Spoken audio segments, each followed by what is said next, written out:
आपकी एक सब्सक्रिप्शन हमें बेहतरीन वीडियोस बनाने का हौसला देती है।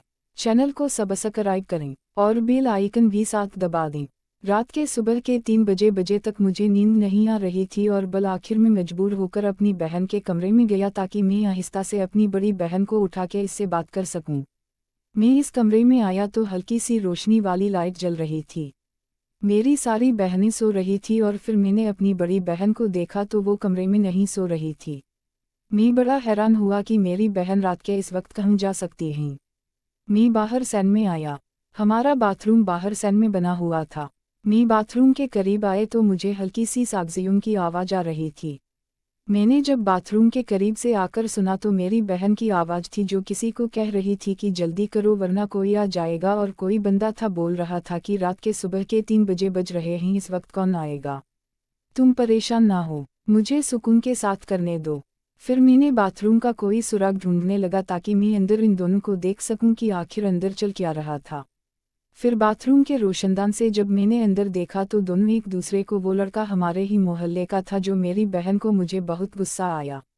मैं परेशान हुआ कि क्या करूं। फिर मेरे दिमाग में एक तरकीब आई। मैं वापस बाथरूम के मेन दरवाजे पे आया और मैंने हल्के से कहा, समा मुझे पता है तुम अंदर हो और तुम्हारे साथ कोई और भी है, और मुझे यह भी पता है तुम लोग अंदर क्या कर रहे हो। तुम दोनों की भलाई इस सी में है कि आहिस्ता से दरवाज़ा खोलो। घर में से कोई शोर सुनकर जाग ना जाए और शोर मत करना।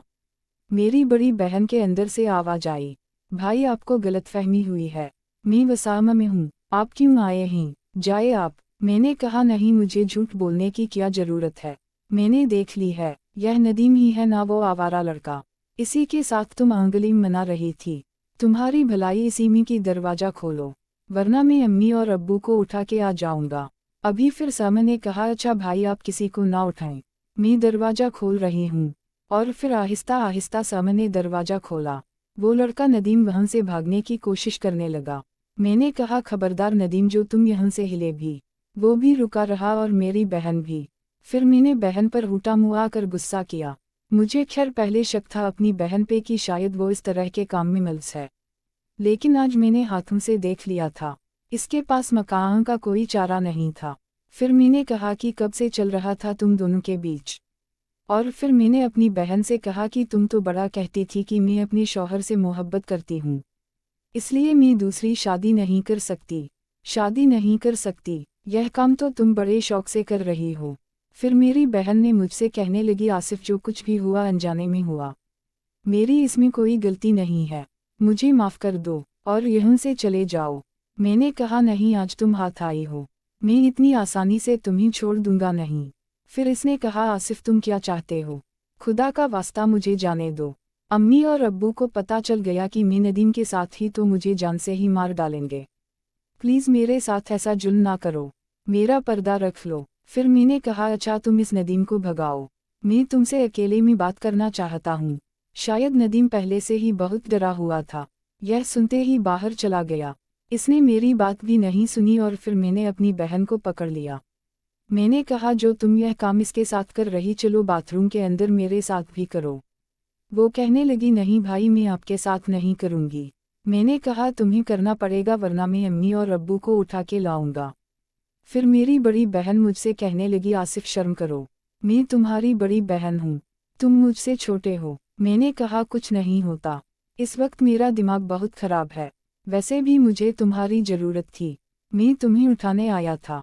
यह तो अच्छा हुआ मुझे तुम मिल गई, अब मैं नहीं जाऊंगा खुद को। फिर मैंने इसे हाथ से पकड़ा और बाथरूम में ले आया।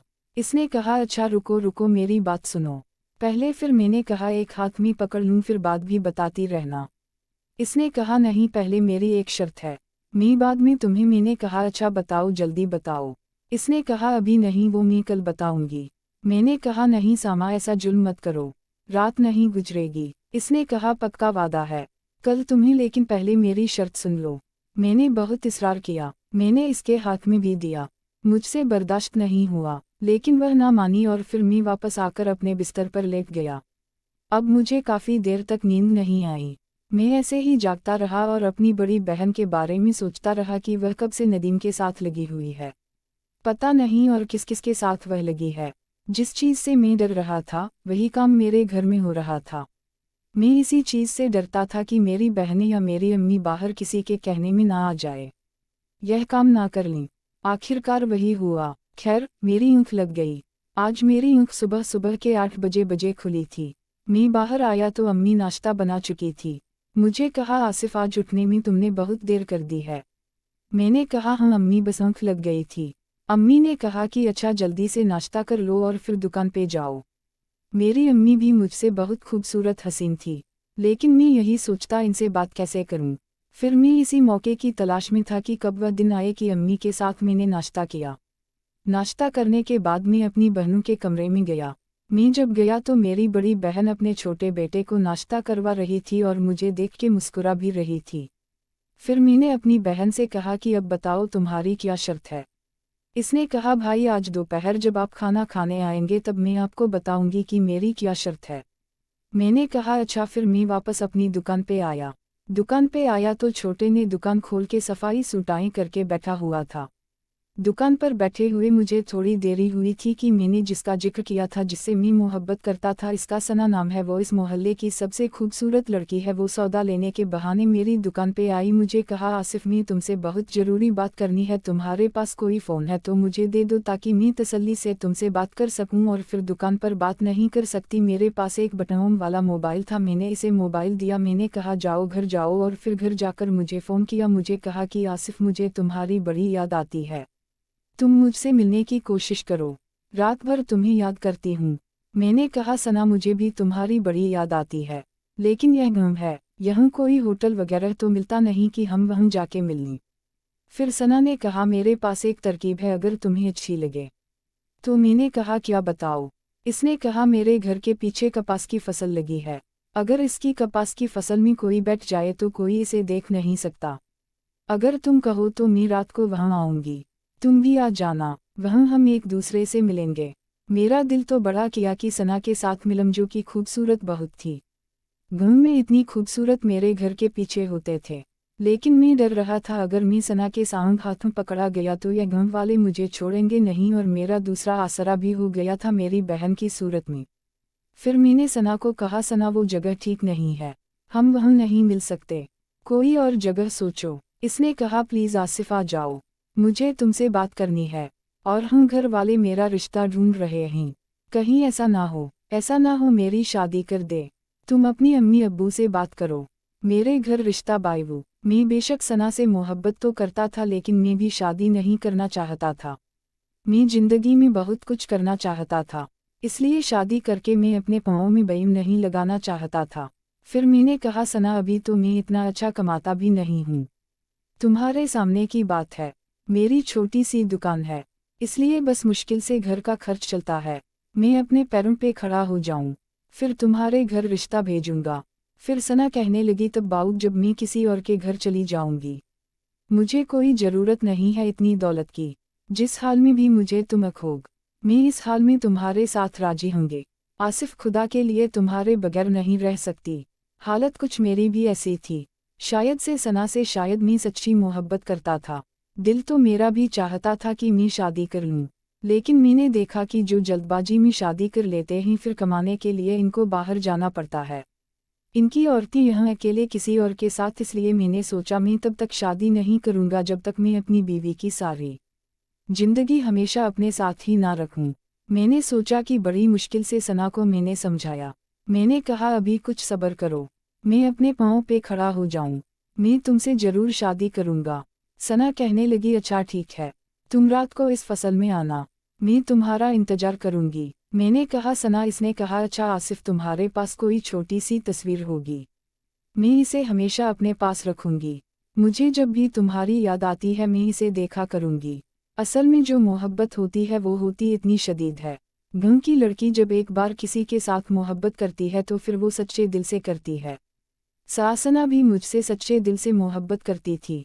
मैंने कहा, अच्छा, कल आ जाऊंगा या आज के दिन किसी टाइम पे आ जाऊंगा, पासपोर्ट साइज तस्वीर बना के आऊंगा और मेरी दुकान पे आ जाना, मैं तुम्हें दे दूंगा। इसने कहा, अच्छा ठीक है। फिर इसने कहा, अच्छे मोबाइल लेने के लिए इस छोटे से बच्चे को भेजो, तुमने दुकान पे रखा हुआ है। मैंने कहा, अच्छा ठीक है। फिर मैंने छोटे को भेजा। असल में वो छोटा मेरा काफ़ी हद तक राजदार भी था। वो मेरी आदत से खूब वाकिफ था, क्योंकि जो भी औरत मेरी दुकान पे आती थी, मैं असल में दिलफहम बंदा था। हुस्न परस्त भी हूँ, अच्छी चीज़ मुझे बहुत अच्छी लगती है, खूबसूरत चीज़ों की तारीफ करता हूँ, शायद इसीलिए मुझे मल वाली ठरकी कहते हैं। मैंने छोटे से कहा जाओ मोबाइल लेने आओ, वह गया मोबाइल ले आए। कब दोपहर हो गई पता ही नहीं चला। फिर मैंने छोटे को कहा कि आज मेरे घर खाना लेने मत आ जाना, मैं खुद ही घर के आऊँगा। इसने कहा अच्छा उस्ताद जी। अब दोपहर के रात के 1 बजे बज रहे थे। मैं खाना खाने के बहाने अब घर आया था। घर आया तो अम्मी ने अभी तक खाना नहीं बनाया था। कहा सिर्फ तुम खाना लेने घर आए हो, इस छोटे को भेज देते हैं। मैंने कहा हम वो छोटा काम में मसापा था, इसलिए मैं खुद आया हूँ। इन्होंने कहा अभी तो खाना नहीं बना, अच्छा तुम बैठ जाओ। फिर मैंने अपनी बहन के कमरे में गया। मेरी 2 बहनें शायद किसी के घर गई हुई थी, वह भी नहीं थी। मेरी बड़ी बहन अकेली बैठी हुई थी। मैंने इससे पूछा हूँ क्या शर्त है तुम्हारी, तुमने बताया ही नहीं। इसने कहा भाई मैं एक बंदे को पसंद करती हूँ। मैंने कहा हूँ मुझे पता है नदीम को। इसने कहा नहीं नदीम को नहीं, वो कोई और है, हमारी बिरादरी का नहीं है। फिर मैंने कहा सायमा तुम रात नदीम के साथ यह काम क्यों कर रही थी, अगर इसको पसंद नहीं करती।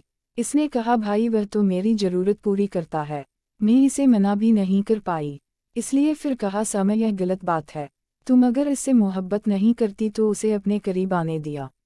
इसने कहा छोड़े भाई मैं इस बारे में डिस्कस नहीं करना चाहती, मैं तुम्हें यह बता रही थी कि मैं एक लड़के को पसंद करती हूँ, मैं इससे शादी करना चाहती हूँ। मैंने कहा तुम मुझे क्यों बता रही हो, तुम यह बात अम्मी और अब्बू को बताओ। इसने कहा अम्मी अब्बू नहीं मानेंगे इसलिए तुम्हें बता रही हूँ।